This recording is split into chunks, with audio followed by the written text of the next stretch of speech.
All right, next let's prove that, or let's use the theorem that we just proved, 2-1, that vertical angles are congruent. Let's use that to prove that, in this case, angle 2 is congruent with angle 4. Okay? All right, so first of all, we know our givens, right? So I can say, all right, well, ray BD bisects angle ABE. And we know that because it's given. All right. So then if a ray bisects, so if this ray BD bisects angle ABE, what does that tell us about these two angles 1 and 2?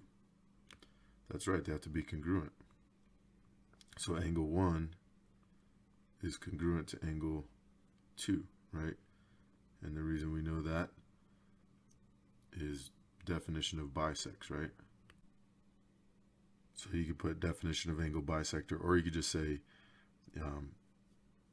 if a ray bisects an angle, it creates two congruent angles or something to that effect, right? So I'm going to put definition of angle bisector. All right. So then we know just from the picture that 1 and 4 are a vertical pair, right? So they must be congruent. So angle 1 is congruent with angle 4. And we know that by theorem 2-1 that we just proved, vertical angles are congruent. And we can always see vertical angles from a diagram, right? If these two lines intersect, they form vertical pairs, and those vertical pairs are congruent, respectively. All right. So then if we know that angle 1 is equal to both angle 2 and angle 4, then angle 2 and angle 4 must be congruent with each other, right? By the transitive property of congruence. So angle 2 is congruent to angle 4, and we know that by transitive property. All right, and there we go. We've reached our destination, and so we've completed our proof, and that's an example of how we can use vertical angles, or our theorem that we just proved about vertical angles being congruent, in another proof. All right, I wanted to walk through theorem 2-2, congruent supplements theorem, and walk through the proof. So the theorem says if two angles are supplements of the same angle or congruent angles, then two angles themselves are congruent. Okay, so if two angles are supplement to the same angle or congruent angles, then the two angles are congruent. So here we're given that angle 1 and angle 2 are supplementary, right? Angle 3 and angle 4 are also supplementary. And then we're given that angle 2 is congruent to angle 4.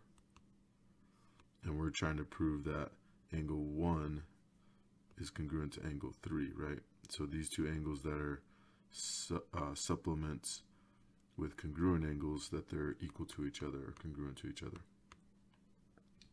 All right, so let's see if we can prove that. Well, here's the proof. It's already laid out for us. So angle 1 and angle 2 are supplementary, 3 and 4 are supplementary, that's given, right? This time they actually put the other given in this proof, they put it in the middle. I would have probably put it at the top. That's just my style. I just like to do the givens first.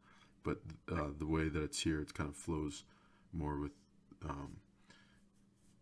just how these steps are laid out.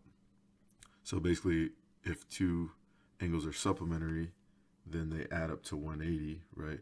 Definition of supplementary there.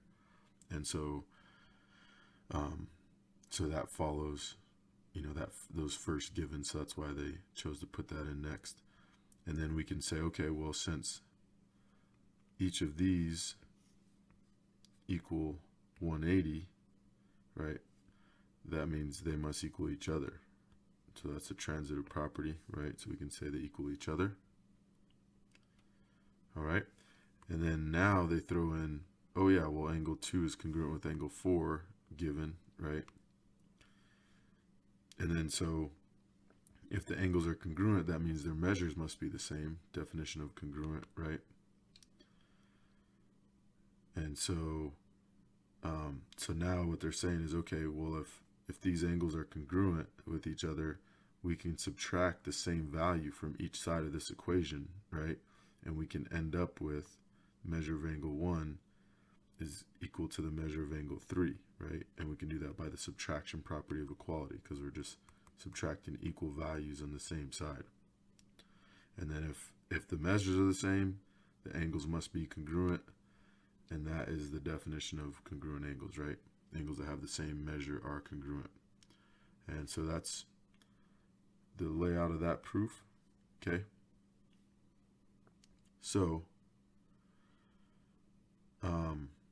anyway, let me know if you have any questions on that. I'll probably have you in class prove congruent complements theorem. Okay, so it'll be a very similar proof. So this is a good one to have in your notes, or at least just have an idea of the flow of it so you can reproduce a similar one.